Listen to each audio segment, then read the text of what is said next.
We will also finally take care of our great veterans. Who've been so loyal, and I've gotten to know so many over this 18-month journey. The time I've spent with them during this campaign has been among my greatest honors. Trump has vowed to help veterans in every way, from post-service employment to critical health care issues. And he said it starts with reforming the Department of Veteran Affairs, which is mired in bureaucratic red tape, among other things. Joining me now, Congressman Jeff Miller, who is chairman of the House Committee on Veteran Affairs. Representative, thanks for joining us. Thanks, Charles. This has been a major issue front and center to the American public for a very long time.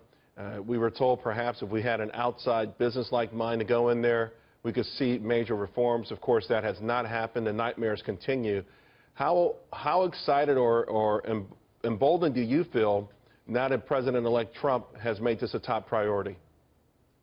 Oh, extremely excited. The thing I think that has to be done first and foremost at the Department of Veterans Affairs is to provide accountability, and that's something that Donald Trump understands. You can't have a World Series winning team if you're not willing to get rid of those who can't or won't play their positions.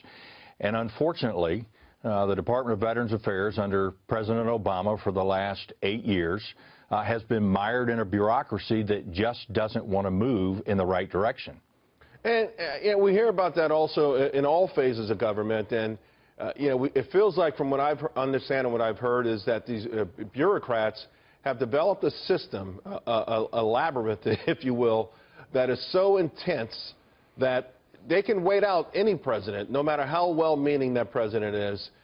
Are you worried that that's how they may hunker down here?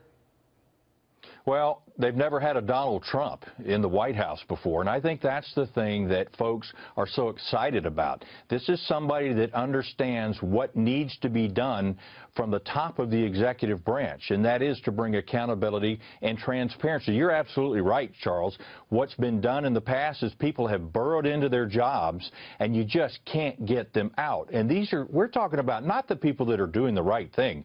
We're talking about the people that can't or won't do the job that they've been hired to do. Let's talk about that part, because I think that's a major issue with respect to a lot of these government jobs, particularly senior positions. They can't. They really don't have the wherewithal to do it. And they're assigned these jobs, they're given these jobs, sometimes through cronyism, sometimes just because the system, they find a way to creep up there. And then they're stuck there, and at the end of the day, it's the veterans, in this particular case, who are given the short end of the stick. Is there a way to get in there and get rid of these people, even if it means reassigning them, somehow getting them out of their jobs quickly so that we can get this ball rolling?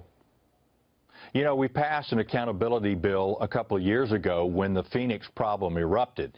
Unfortunately, Secretary McDonnell and the President have chosen not to use the expedited firing authority because they have deemed it unconstitutional.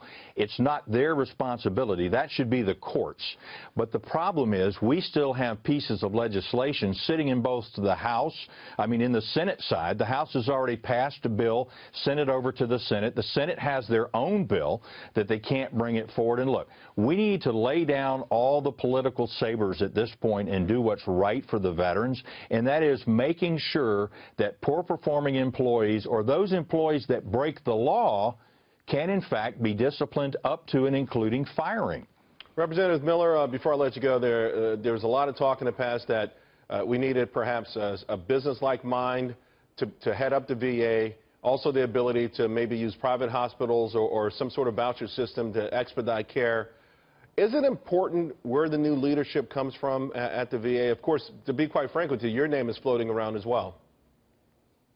Well, there's no question that Donald Trump believes that choice is the path that we need to go on. We just had a year-long study that was done, presented to the Congress, and basically it says that veterans need to be provided the choice as to where they go, when they go, and who they want to see. And I think that is the way health care should be delivered and is being delivered in the 21st century. Representative Jeff Miller, thank you very much. Really appreciate it.